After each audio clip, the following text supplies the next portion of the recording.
Muddu Mutazindwa yazirwanako era ng'okugenda mu bizinga by'e Kalangala yava Bunyolo. Bwe yatuuka mu bizinga teyalina ttaka yadde ekyokukola okusobola okufuna ensimbi. Bw'atyo yasalawo okukwatagana ne be yasangayo ne bamwazikanga ettaka kwe yasooka okulimira.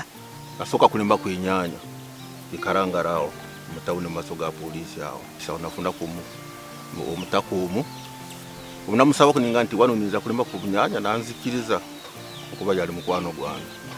Era nalima ennyanya nzizijjira bulungi ninzifunamu nizimpa amaanyi aganiza kwekolera ebintu ebirala. Kyokka kugamba okusinga ekyakyusa ebyafaayo bye ye gavumenti okumukwasizaako bwe yamuwa endokwa z'ennaanansi omutwalo gumu ng'eyitira mu kitongole kya NAADS. 2015-2014 ndaba batansi bintu bya NAADS bagaba nanasi muhogo n'ebintu ebirala naze nimpulira nyagala kati omulala okwagala ninzija wano obulengera awo ndime nanasi ziri kakataano bapena sikumpe ku mutwalo nkagumu nindima era bunalime nanasi nifuna nnyo nalifuna nanasi nkana bwiti ire Kalangala yonna n'ebizinga bino byonna nali mpagabire nanasi maato gajja nagapakinga.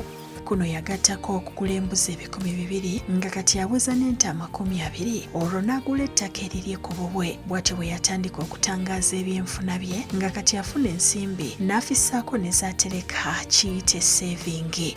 Ebintu ebyo byampa mulaalo kuba sente zinafuna nali nsevinga nnyo sente nteeka mu kidomola kyange mu nyumba. Endala zino endala nzijjako ezirala nzijjako ninziwandiika nti kati zino zigenze wano balance osigadde niteeka mu kidomola. Era sente za NAADS namuwogo binafuna ninguramu embuzi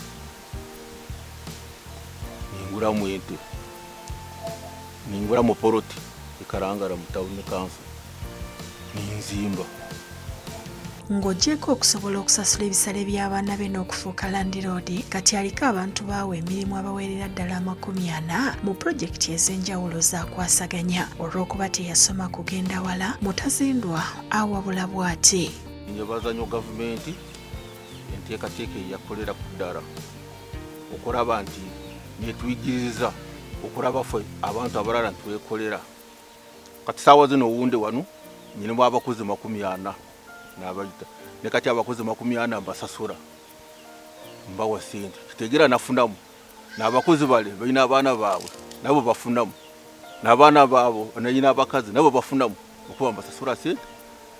Iromba amasasula eri nteekateeka ya gavumenti eyatuwa kulaba nze ninkulakulanya n'abantu abalala n'abanye abakozi abane nabo nabagamba nti namwe mulina kwekolera sente zitufunamu.